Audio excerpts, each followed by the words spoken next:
Walking back now south through the building, we're going to peer through the glass walls into first this manufacturing space, and then into the prototyping space.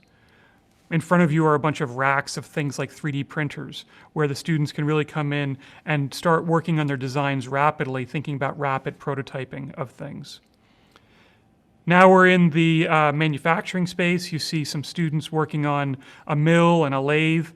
This is where the real manufacturing work does, where you're building something that you might think of as something like a satellite component or a robot. From here, we can actually look into the prototyping space, where now a student is standing in front of a bank of 3D printers. And so these 3D printers are now a very, very common tool as we think about rapidly making designs and bringing our ideas to life very, very quickly before we sit down and build something more robust. Right across the hall, we're actually now backing into the robotics lab. The robotics lab flows into that ideation zone and into the rapid prototyping space via this large garage door that opens up. And this is a really awesome space because now this is where the students come in and they build what they've been fabricating. They test it. They figure out if it's meeting the design criteria.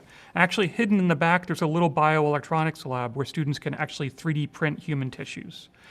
So this is, again, a place that is attendant to all of the diverse interdisciplinarity that we hope to bring to bear on our research and student experiences.